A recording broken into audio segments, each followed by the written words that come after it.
मालिक को प्रणाम। सभी अभ्यासी भाई बहनों को नमस्कार। मालिक ने अपनी कुछ पुस्तकों में मालिक के स्वरूप पर ध्यान करने की बात कही है और इसे अत्यंत लाभकारी बताया है। हमें हृदय में मौजूद ईश्वरीय प्रकाश पर ध्यान करना बताया जाता है। इससे कभी कभी भ्रम पैदा हो जाता है।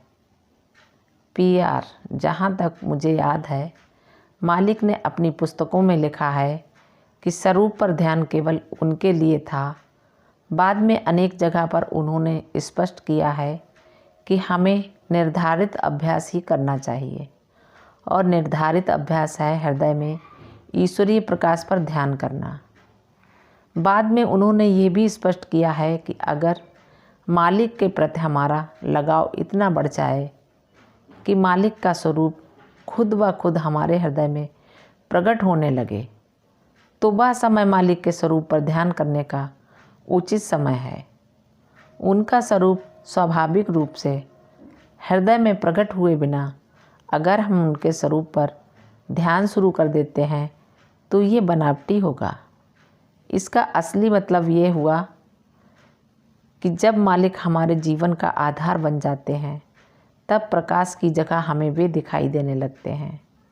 उनके स्वरूप पर ध्यान करने का उचित समय वही है। दूसरी बात यह है कि जब उनका स्वरूप हमारे सामने आए तो हमें केवल उनके चेहरे पर नहीं बल्कि पूरे स्वरूप पर ध्यान करना चाहिए। नख से लेकर सिर तक पूरा स्वरूप ध्यान में रहना चाहिए। जब हम उनके स्वरूप पर बनावटी तरीके से ध्यान करने लगते हैं तो अधिकतर लोग केवल उनके चेहरे पर ध्यान करते हैं।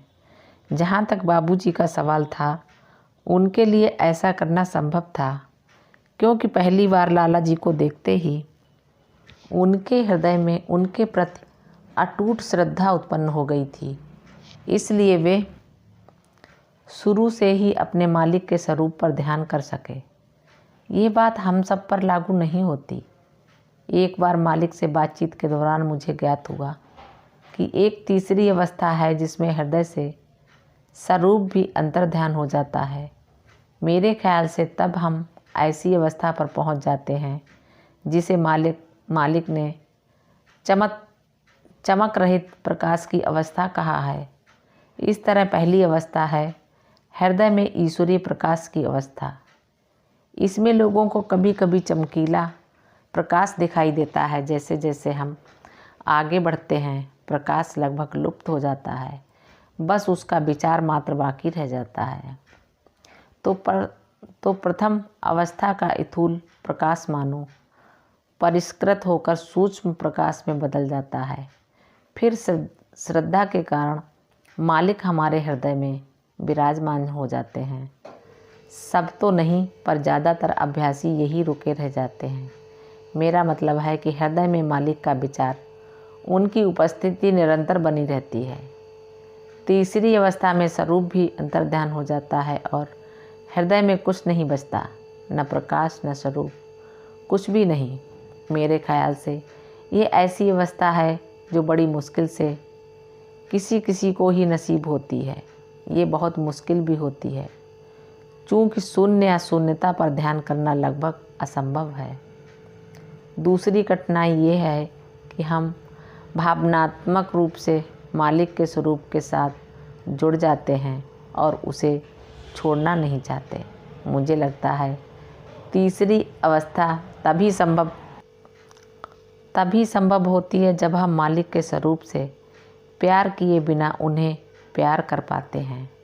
मैं कहना चाहूँगा कि प्रेम की यही शर्त होती है कि स्वरूप के प्रति हमारा जो प्यार है वह स्वरूप यानी दिव्यता के प्रति प्यार में बदल जाए, जिसका कोई रूप नहीं होता। मालिक को प्रणाम। सभी अभ्यासी भाई बहनों को नमस्कार।